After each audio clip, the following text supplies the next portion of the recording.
Nothing like waiting until the last minute to do some maintenance. Gorgeous day today. Let the camera focus outside. Bright and sunny. High today is supposed to be 35. Currently it's about 29. Got the blower set up on the 4066, but I also need to do an oil change. Today is Sunday, December 11th, and we are supposed to get rain, freezing rain, and snow starting on the 12th, so tomorrow, Monday, all the way through Thursday, possibly even Friday morning. So it should be a good time, but I realize I've got about 130 hours on this oil change. Really need to go ahead and change oil before I'm going to use this machine quite a bit. I'm guessing in the next couple days, trying to just keep the driveway crustless, for the lack of a better term. So got to take the loader off to do an oil change. That's what we're going to do. So one thing I found with these skid loader plates and unhooking this bucket is you've got to tilt the bucket down to get the height you need to release the latches. If not, they won't release and you'll have a huge difficulty getting the loader back on even. So now, pop back on the cab, one-handed, and slide everything forward.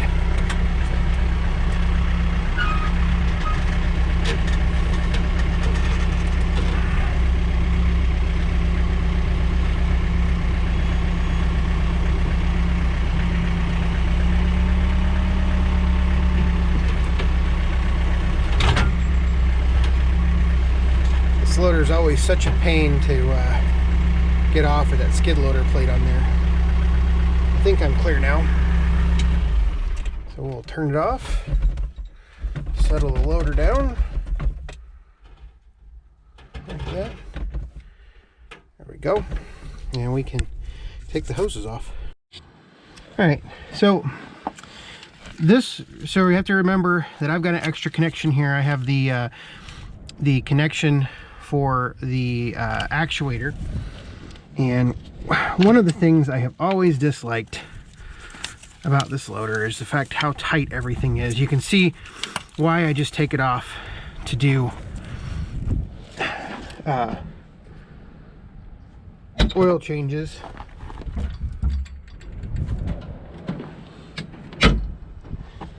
Still not quite free. There it is. Okay, so now I gotta go get a paper towel, wipe my hand off so I can clean all those. And actually, I'll just go ahead and get this thing in the shop before I do that. But so the loader's off, now I just gotta back it away, and then we can bring it into the shop, turn the kerosene heater on, get a little warmer, and clean everything up, change the oil, whatnot, and give it a good inspection, and go from there. Well, not the best lighting in the world because I've only got it pulled part of the way in here. Mostly because I've got too much crap in the front up here. But I'm going to go ahead and take the side panels off, give everything a really good look over. You know, before I even start the oil change, I'll get the oil draining. I'll let the tractor run for a little bit, try to get the oil warmed up. So we should be good to go. But I'm going to go ahead and get the side panels off. That's just these bolts right there, 10mm bolts, and kind of get going. I'll come back once I start dropping the oil. All right, let's see here. Got my 17mm ratchet.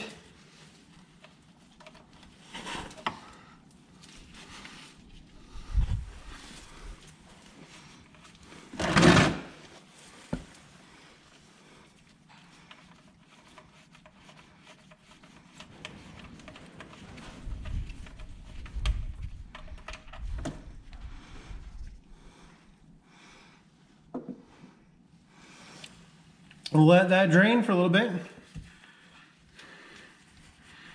and we will be good to go.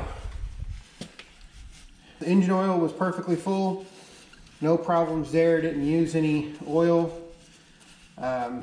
Actually had closer to 200 hours between the change. not 130. So, which, I mean, 200 hours is the change the change interval, so not like I was too long or anything, but no oil was burned, so that is the good news. So I'm gonna go get the oil in the oil filters, and or the oil filter, and we should be good to go. I went ahead and checked the air filter. I don't need to worry about the fuel filter. There's never been any water in that one. I want to say I replaced the fuel filter once at I want to say 150 hours, so no issues there. Alternator belt still tight, no issues there. Or alternator, and this would be the 8. I think there's 2 belts. Yeah, there's 2 belts. So air compressor belt is on this side, and alternator is on this side. Everything's good there. There's not a lot of slack. Perfect. I don't see any leaks or anything like that. The only thing that you might construe as a leak is I've always had some buildup on whatever that assembly is right there, hydraulic pump or something. It's been there since day one. Dealer looked at it when they were out here doing some warranty work or a recall work on some cab mounts, and they said that's pretty normal. I mean, there's nothing actively leaking. I mean, I suppose you could drip that, you could tighten that one hydraulic line up right there a little bit, but I'm not overly concerned about it. It's a tractor. It's going to leak at some point. I'm fine with that. For close to 500 hours, I would expect things like that. But overall, I think everything looks good. No issues that I see. So it's just a matter of doing the oil change. So Yanmar's running good. So let me go get the everything I need to finish the oil change. All right, change the oil filter out.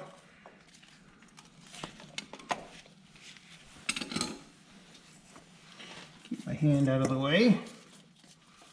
Hopefully keep most of the oil out of the way too. I drip it on the condenser hoses and stuff.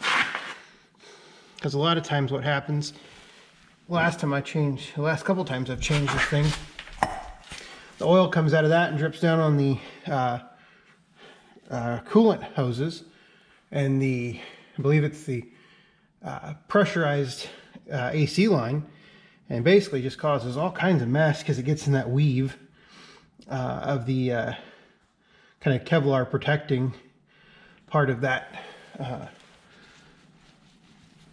hose cover.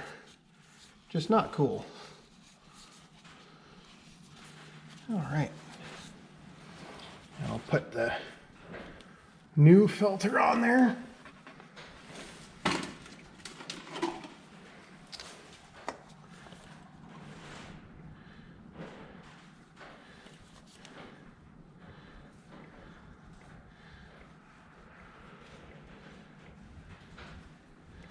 Like that.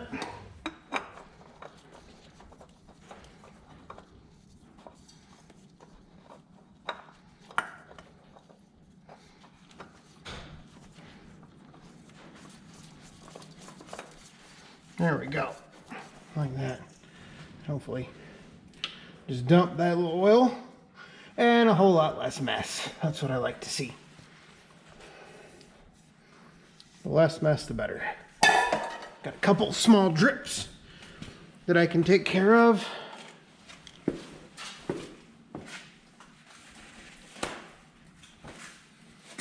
Other than that, pretty clean oil change so far.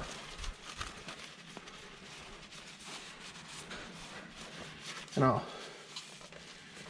hit all this down with brake cleaner one more time as well.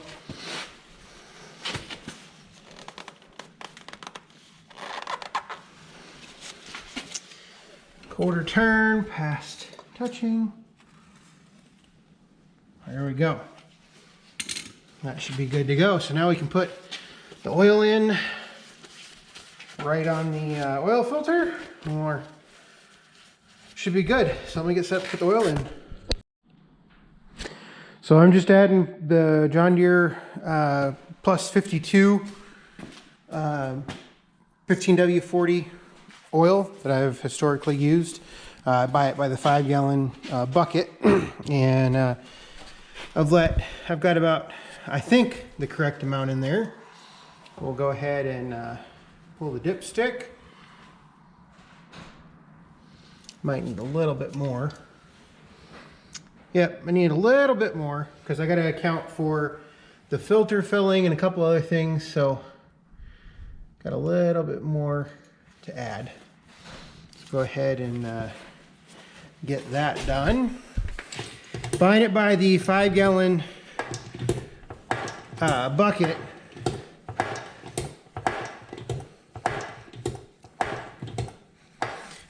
is much more cost effective than buying it by the gallon or the quart, because you can refill the buckets. I had sticker shock. The last bucket I bought was in 2020. I bought 3 buckets then, and they were like $89 a piece. And I want to say these buckets are now $140, $150 a piece, something like that. And that's refilled. And I mean, it just, everything has gotten so expensive. So let it sit there for a little bit. That was 10 additional pumps. I'm almost there. And so I'm going to account for what goes in the filter. So I'm going to throw additional 15 pumps in there and see what happens. And I'll come back to show you the final product. All right, got the last little bit done. Got it a little over full to account for the oil filter. Let's see how she starts.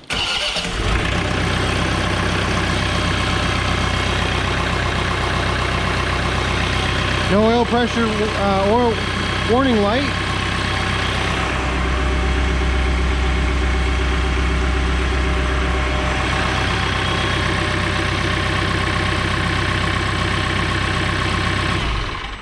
All right, let's see where we're at oil fill wise. Grab a fresh paper towel here, since my other one fell on the ground. Ah, looks much better already.